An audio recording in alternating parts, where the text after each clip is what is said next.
보릿고개 끝에 만난 가혹한 선택. 1950년 포화 속에 태어나 점 하나 찍듯 귀하게 살라며 붙여진 이름 정전분. 하지만 현실은 이름처럼 작고 초라했습니다. 전쟁 뒤 가난은 끈질겼고 구남매의 여섯째로 태어난 19살 전분에게 남은 선택지는 입 하나 더는 것뿐이었습니다. 전부나 저 아랫마을 박상철이 아내를 잃고 애 넷을 혼자 키우게 됐다 카더라. 쌀밥 먹여준다는데. 아버지의 눈물 어린 한마디에 전부는 보따리 하나 들고 상철의 집 문턱을 넘었습니다. 10남매의 장남인 40줄 호랍이, 뒤편에는 300그루 넘는 과수원이 펼쳐져 있었죠. 들어오시오. 애들 좀 달래주시오. 상철은 그 말만 남기고 다시 과수원으로 나가버렸습니다. 전분의 첫날 밤은 남편의 품이 아니라 우는 갓난아기를 안고 보냈습니다. 살아야 한다. 여기서라도 살아야 한다. 전부는 이를 악물었습니다. 상철의 차가움과 죽은 아내의 그림자. 한 달이 지나도 상철은 전분에게 말을 건네지 않았습니다. 여기요, 애들 옷이 다 해져서. 전분이 조심스럽게 말하면 돈이 어디 있소라는 퉁명스러운 대답뿐이었죠. 그럼 제가 품앗이라도. 애들은 누가 보고? 당신이 해야 할 일이 뭔지도 모르오. 더 견디기 힘든 것은 밥상마다 나오는 한숨이었습니다. 전에는 된장찌개에 고추를 이렇게 많이 안 넣었는데, 전에는 밥을 이렇게 되게 안 했는데, 전분이 만든 음식 하나하나가 죽은 아내와 비교되고 있었습니다. 어느 날 저녁 상철은 낡은 사진첩을 꺼내 전처의 사진을 쓰다듬으며 긴 한숨을 쉬었습니다. 나는 이 사람에게 아내가 아니구나. 죽은 사람을 대신하는 그림자일 뿐이구나. 전부는 그날 밤 우물가에서 소리 죽여 울었습니다. 밤이면 상철은 전분을 안기도 했지만 따뜻한 말 한마디, 다정한 손길 하나 없이 그저 의무처럼 행할 뿐이었습니다.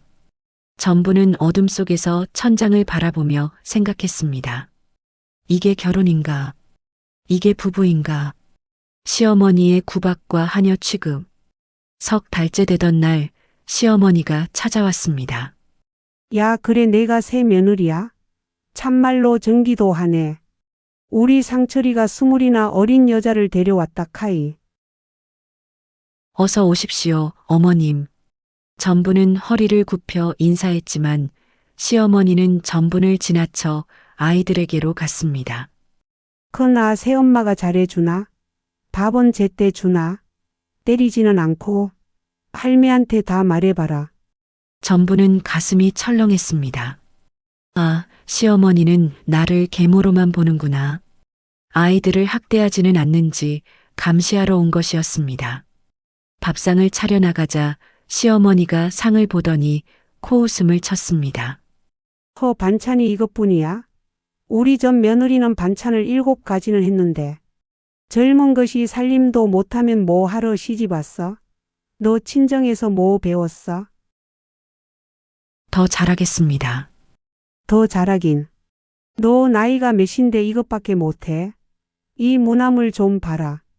간도 제대로 안 했네. 우리 전 며느리는 무나물도 참 맛있게 했는데. 그날 저녁 청소를 시켰습니다. 야, 이 마루 좀 봐라. 먼지가 수북이 쌓였네. 너 청소는 언제 했어? 오늘 아침에 했습니다. 오늘 아침에 했다고? 이게 청소한 거야? 다시 해. 제대로. 전부는 등에 막내를 업고 무릎을 꿇고 마루를 닦았습니다. 시어머니는 앉아서 지켜보며 지적했습니다. 거기 저 구석 놓쳤어. 다시 닦아. 창호지도 갈아야겠네. 너 언제 갈 거야? 그 부엌도 치워야 할 것 같은데. 오늘 안에 다 하고. 아이들이 배고프다고 울어도 아이들 밥은 나중에 차리고 일부터 다 해라고 했습니다. 어느 날은 큰딸의 머리에서 이를 발견하고는 소리쳤습니다. 이게 뭐야? 애 머리에 이가 있잖아. 시어머니가 손으로 전분의 어깨를 밀쳤습니다. 미처가 아니라 안 한 거 아냐? 친엄마였으면 이렇게 안 했을 거야. 너 이러려고 시집 왔어? 우리 손주들이 얼마나 귀한데 너 같은 계모한테 맡겨놔야 하는 내 팔자가 원통하다. 전부는 그날 밤 우물가에서 혼자 울었습니다. 아이들 머리를 매일같이 빗겨주고 옷을 빨아주고 밥을 먹이고 재우고 그 어느 것 하나 소홀히 하지 않았는데 조그만 실수 하나로 계모라는 낙인이 찍혔습니다. 십남매 시댁 식구들의 횡포.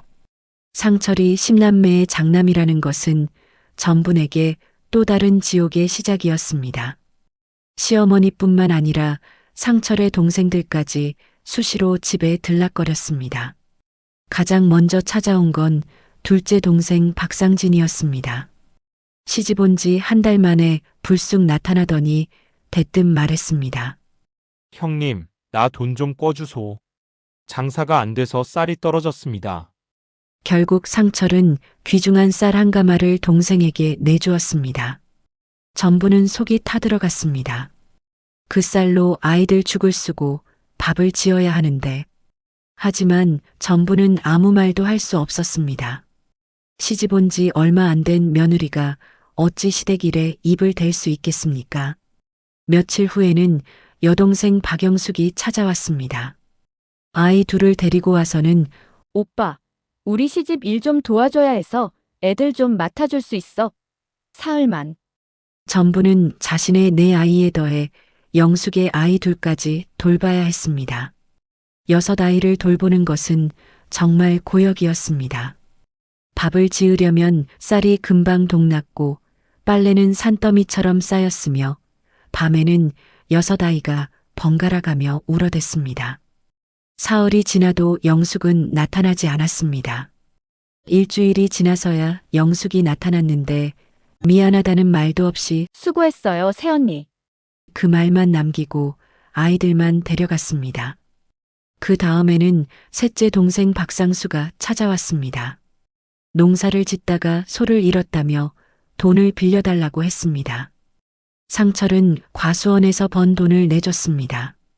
전부는 그 돈으로 아이들 옷을 사주려고 했는데 그 계획은 물거품이 되었습니다.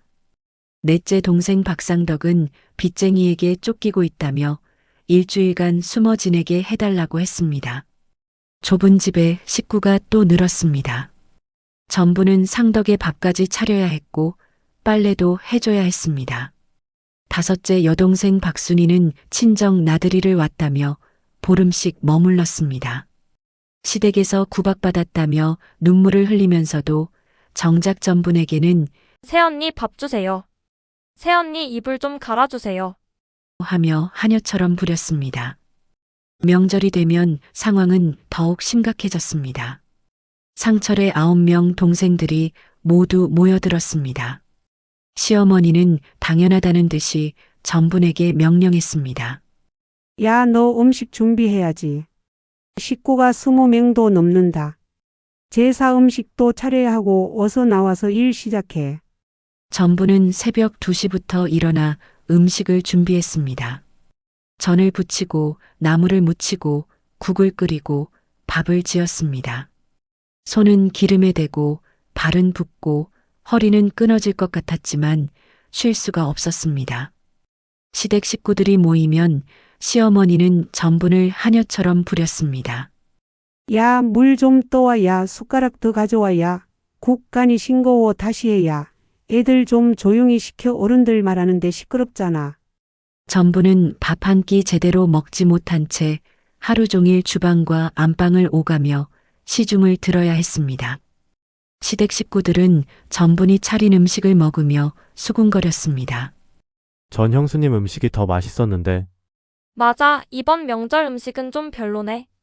새 형수님이 정긴한데 살림은 좀 서툰 것 같아. 명절이 끝나고 시댁 식구들이 돌아갈 때 영숙이 부엌에 남은 음식들을 보자기에 싸서 가져갔습니다. 형수님, 이거 우리 집에 가져가도 되죠? 묻지도 않고 가져가는 것이었습니다. 상수의 아내도 밑반찬들을 통해 담아 가져갔습니다. 우리 집은 애들이 많아서. 라는 말과 함께 전부는 텅 빈 부엌을 보며 한숨을 쉬었습니다. 아이들 먹일 반찬조차 남지 않았습니다. 넓은 과수원을 일구는 고된 농사일.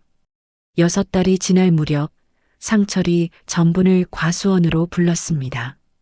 이제 좀 적응했으면 과수원 일도 거들어야겠소. 전부는 과수원을 돌아보았습니다. 복숭아 나무와 사과나무가 300그루도 넘게 심어져 있었습니다. 뭘 하면 되겠습니까? 일단 풀부터 뽑아야지. 그리고 물 주고 거름 주고. 할 일이 태산이요. 그날부터 전분의 하루는 새벽같이 시작되었습니다. 동이 트기 전에 일어나 아이들 밥을 짓고 갓난아기에게 미음을 먹이고 큰애들을 학교에 보내고 막내는 업고 과수원으로 나가야 했습니다. 과수원 일은 생각보다 훨씬 고되었습니다. 봄에는 꽃이 필 때마다 거름을 주어야 해야 했고 여름에는 벌레를 잡고 풀을 뽑아야 했으며 가을에는 과일을 수확해야 했습니다. 겨울에도 나무가지를 전정하고 가지치기를 한 나무를 땔감으로 사용하기 위한 일이 끝이 없었습니다. 전부는 등에 아기를 업고 허리를 굽혀 풀을 뽑았습니다. 손에는 굳은 살이 박이고 허리는 펴지지 않았습니다. 한여름 땡볕 아래서 땀이 비 오듯 흘러내렸지만 쉴 수가 없었습니다.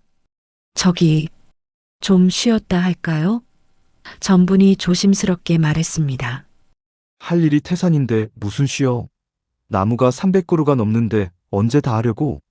상철은 고개도 돌리지 않았습니다. 어느 날은 큰 사다리를 타고 사과나무 위로 올라가 수확을 해야 했습니다. 높은 곳이 무서웠지만 전부는 이를 악물고 올라갔습니다. 조심해서 하시오. 떨어지면 큰일이오.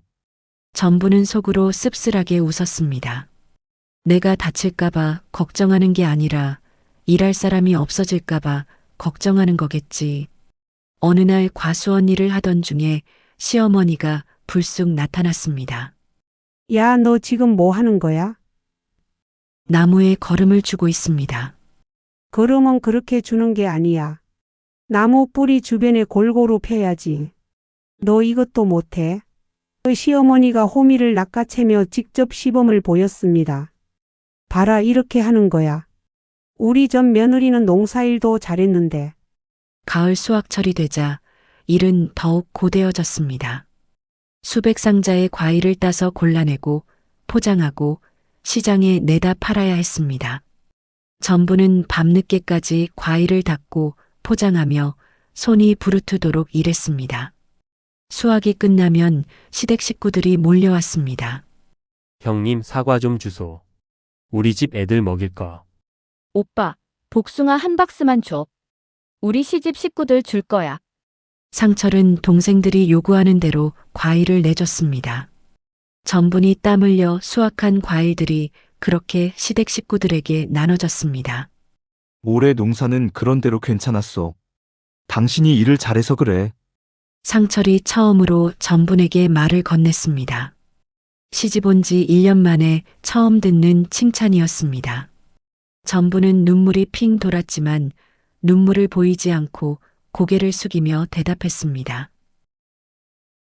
고맙습니다. 견딤과 인내의 나날. 그날 밤 전부는 거울을 보다가 깜짝 놀랐습니다. 1년 전에 19살 처녀는 온데간데 없었습니다. 검게 그을린 얼굴, 거칠어진 손, 굽은 허리. 20살이 된 전분의 모습은 마치 30대 아낙네 같았습니다. 이게 나인가? 전부는 거울 속 자신을 바라보며 눈물을 흘렸습니다. 하지만 울고 나서도 할 일은 남아 있었습니다. 아이들 옷을 기워야 하고 내일 아침 밥을 지어야 하고 과수원에 물을 주러 가야 했습니다. 겨울이 되자 상철의 동생들이 또 찾아왔습니다. 이번에는 김장김치를 얻어가겠다는 것이었습니다. 전분이 정성껏 담근 김장김치 반 독이 그렇게 시댁 식구들에게 나눠졌습니다. 전부는 남은 김치독을 보며 한숨을 쉬었습니다. 겨울을 어떻게 나지? 하지만 전부는 불평하지 않았습니다. 대신 배추를 더 사서 다시 김장을 담갔습니다. 새벽부터 저녁까지 혼자서 배추를 절이고 양념을 만들고 김치를 담갔습니다. 손이 시려 감각이 없어지고 허리가 끊어질 것 같았지만 참았습니다. 견디자. 이것도 내 팔자다. 살아야 한다. 전부는 매일 밤 이렇게 되뇌었습니다. 어느 날 밤 상철이 처음으로 전분에게 물었습니다. 힘들지 않소? 시집 온 지 1년 만에 처음 듣는 질문이었습니다. 아닙니다. 괜찮습니다. 전부는 거짓말을 했습니다. 수고가 많소? 상철은 그 말만 하고 다시 돌아 누웠습니다. 전부는 어둠 속에서 눈물을 흘렸습니다. 그 짧은 위로의 말이 전분에게는 큰 힘이 되었습니다. 이 사람도 나를 조금은 생각해 주는구나. 전부는 눈물을 닦고 다시 바느질을 시작했습니다. 등잔불 아래서 바늘을 움직이며 전부는 생각했습니다. 견디자. 언젠가는 나도 이 집의 진짜 주인이 될 수 있을 거야. 아이들도 나를 엄마라고 부를 거야. 시어머니도 시댁 식구들도 언젠가는 나를 인정해 줄 거야. 그렇게 전분의 첫 해는 눈물과 땀과 인내로 얼룩진 채 지나갔습니다. 하지만 전부는 포기하지 않았습니다. 살아남기 위해 그리고 언젠가는 진짜 가족이 되기 위해 전부는 오늘도 아침 일찍 일어나 밥을 짓고 아이들을 깨우고 과수원으로 향했습니다.